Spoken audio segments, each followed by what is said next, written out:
Hey, it's Sam, and today I'm going to be talking about the recent events in the world and the astrology that has caused those events. Please like, share, and subscribe, and ring the bell on YouTube to get notified of new videos and live streams. Also, leave a comment, share it with others on Facebook, Twitter, or other social media platforms. We have the uprising in Iran with the Iranian women, finally taking off their hijabs and the, massive signaling that we're seeing from there. We have the Supreme Court in the U.S. There's a lot going on with the courts around the world. The upcoming Supreme Court docket is going to target LGBTQ rights, voting rights, all kinds of different controversies. Of course, they already took away Roe v. Wade nationwide a few months ago, and the court themselves has been under fire and somewhat delegitimized like we've never seen. The Russo-Ukrainian war, or the Ukrainian conflict with Russia now, again, has really reached another sort of tipping point where the Ukrainians have pushed the Russians back and out.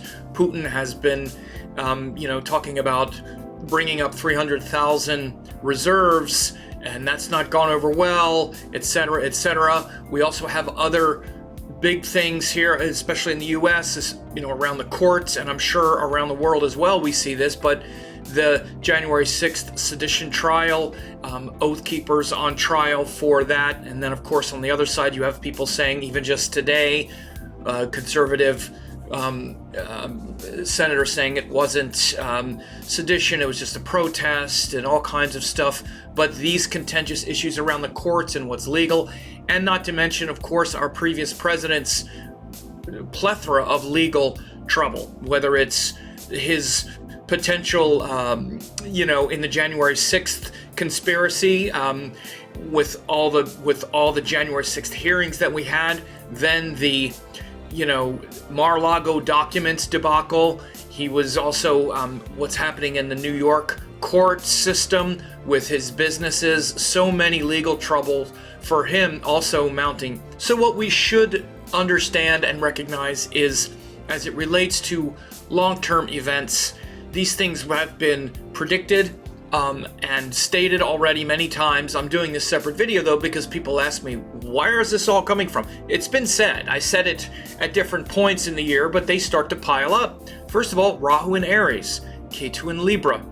I said when Rahu went into Aries that it was going to show a return to authoritarianism, the rise of, masculine energy, hyper-masculinized, tyranny. Those kinds of things are very much Aries in excess, right? Not if you're an Aries, it doesn't mean you're a tyrant, but Rahu is an Aries, and it's exploding those possibilities, especially when Mars went through Aries as well. This is where we also saw it even more exacerbated when the last eclipse happened up there.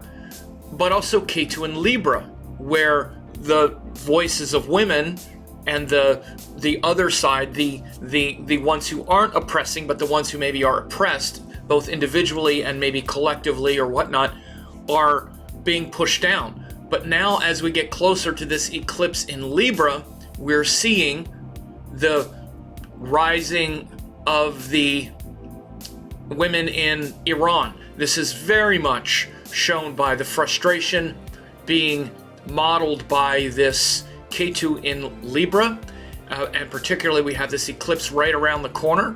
And also currently, as this uprising gets more intense, we see Venus is very combust. This is the combustion of Venus. I'm teaching a class on retrograde and combustion, and guess what? Yeah, it's real. Combust Venus can literally show frustrated, angry women, or a woman, or things that frustrate and anger women in general. If you're an individual and you're a woman and you have combust Venus, it shows frustration, okay? Specific type of frustration, which I'll talk about in that retrograde and combust course, but also for men. So again, combustion shows a boiling point frustration, and we're seeing these things now happening culturally as decades of oppression have built up with these Iranian women. And you see even a lot of this, particularly as it relates to Venus combustion. It shows up, as I say, with women individually. Now we're seeing it even collectively as a sort of sexual disrespect. When women have Venus combust in their chart, their natal chart as an individual, they often can feel disrespected by their sexual life or by their sexual partners. They can feel unappreciated and disrespected, and a lot of times the flashpoints and the triggers are sex and their beauty and things like that. But we see this happening collectively now as Venus is very combust here.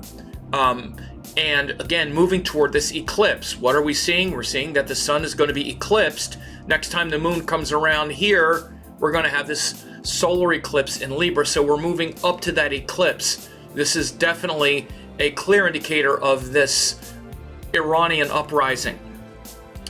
And again, the things with the courts, all these things with the Supreme Court, with the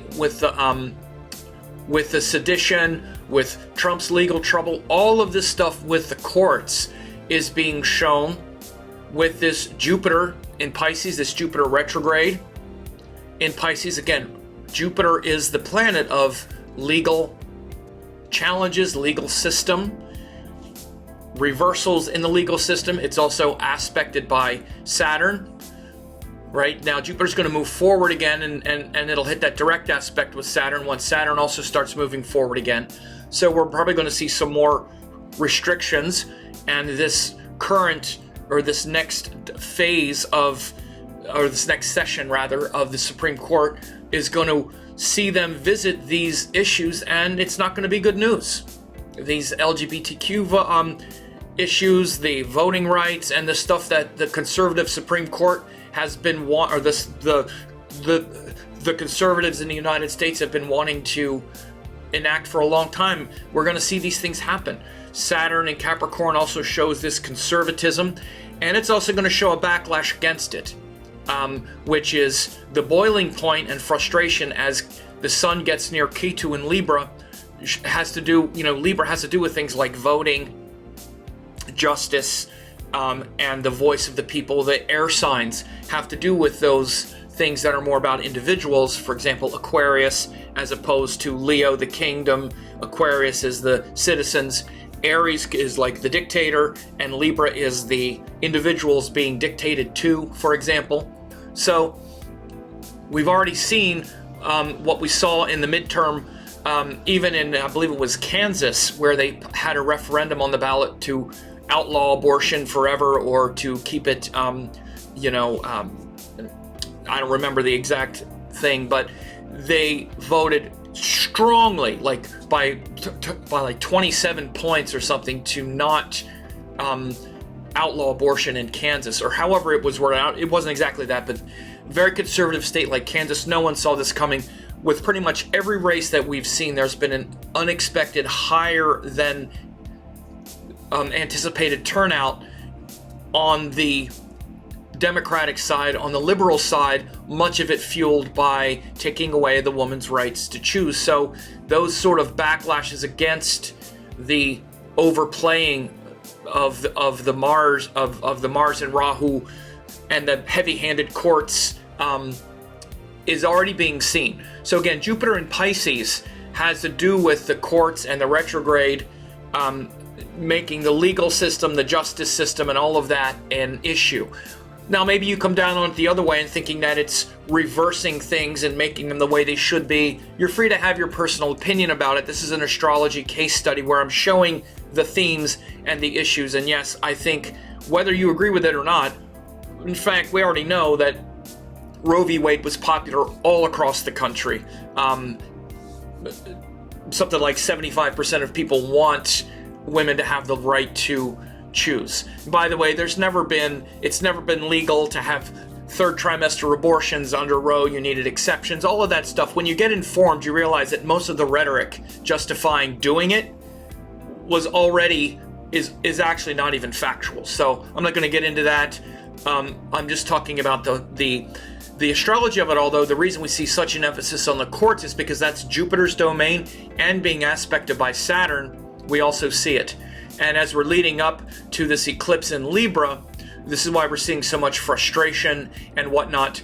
And again, the other one that's really big, that's been dominating our news, as you would say, is this Ukrainian war. And again, this is definitely a Rahu and Aries kind of dictator move that Putin put forth. And by the way, I'm always hesitant to make videos with this because there's a percentage of people that think, taking away a woman's rights, abortion is great, Putin is great, it's all great. Look, you're free to have your opinion. I'm not arguing with you, but I'm saying the consensus of like the world and what not just what most people think, but the astrology is still showing that it's a dictator move. Whether maybe you think it's good that he's a dictator or that it would be great if Putin was our dictator. Okay, fine.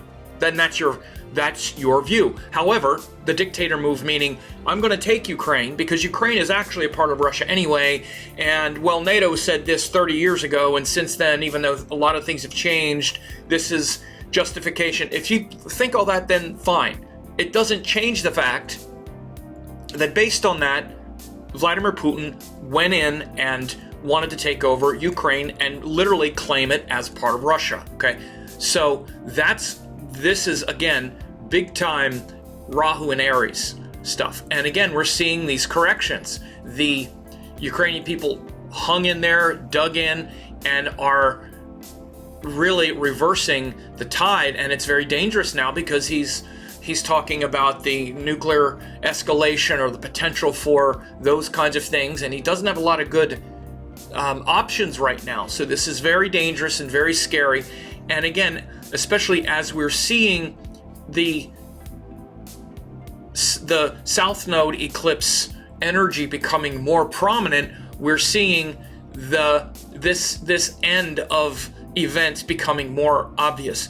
I said this a few years ago, and I haven't emphasized it as much. I might do a full case study on it at some point, but I've always said that these eclipses are prominent relative to which node the sun is closest to.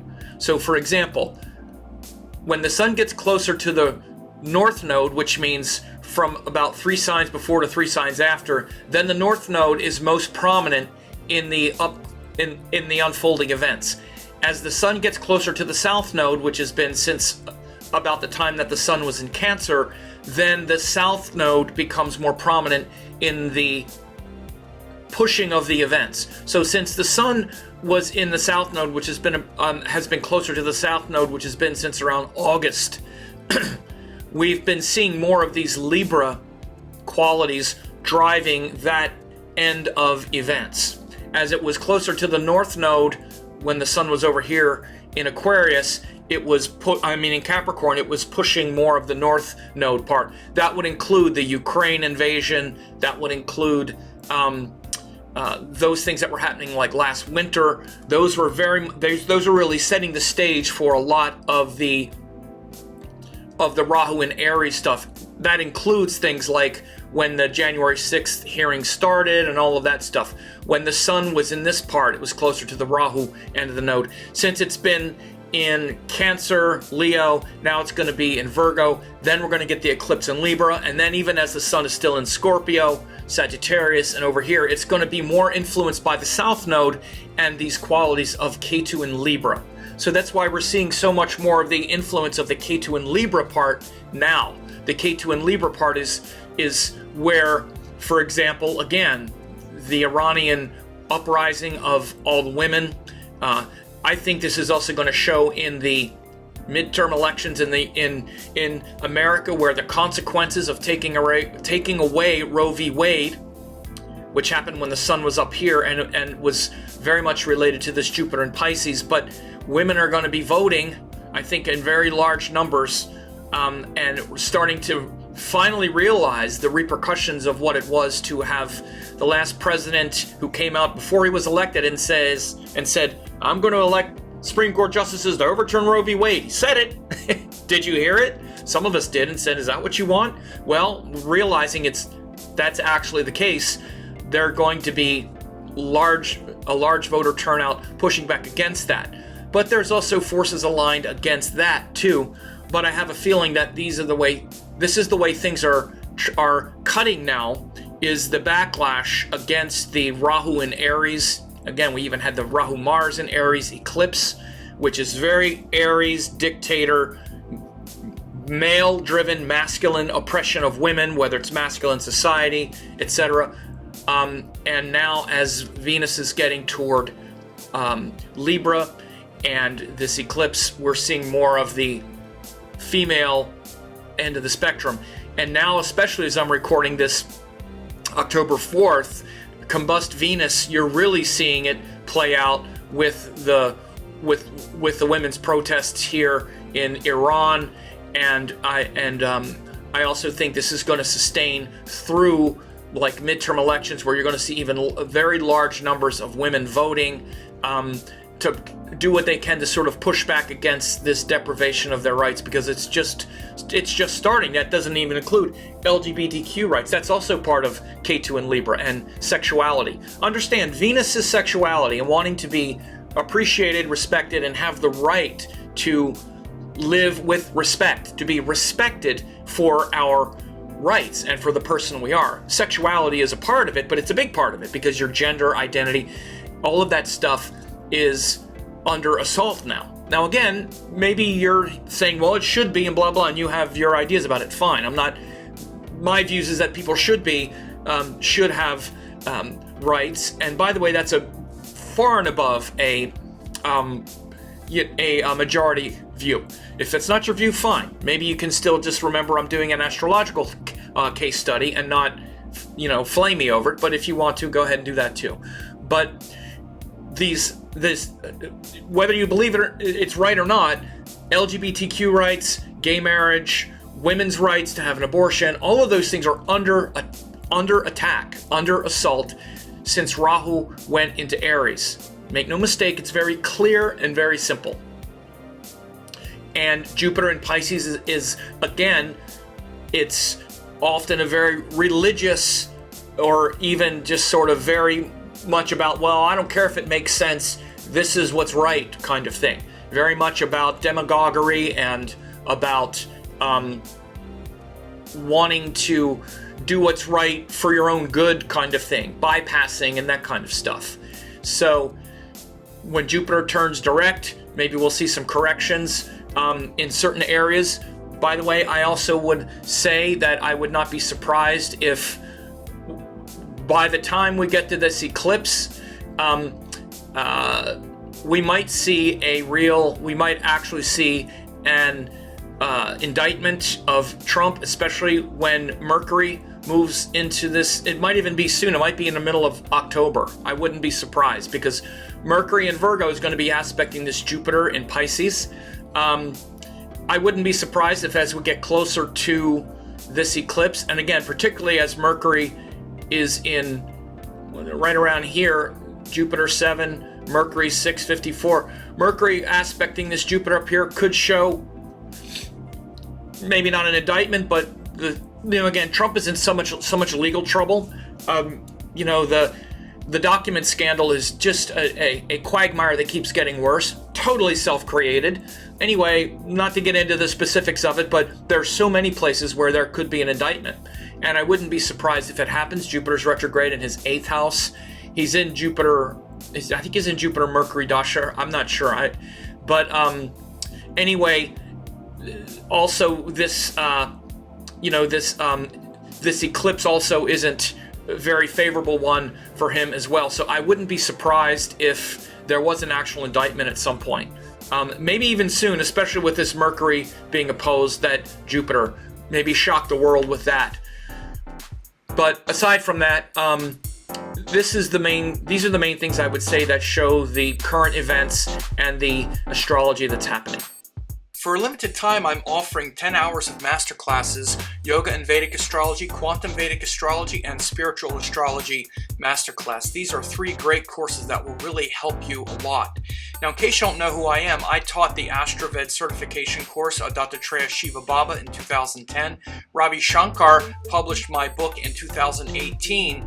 I've been around for decades. I've been teaching these great classes, and if you go to VedicAstrologyEssentials.com, you can get this 90% off discount of these 3 great classes, more than 10 hours, guaranteed value. You can check this out. These 3 classes will give you all the necessary tools to begin to learn Vedic astrology. Please find me on YouTube at Sam Jeppy, Vedic Astrology Teacher. On there since 2007, thousands of hours of classes. Also on Facebook at Astrology Teacher, tons of articles updated regularly. And I'm on Instagram at Vedic Astrology 108, ongoing updates and interaction.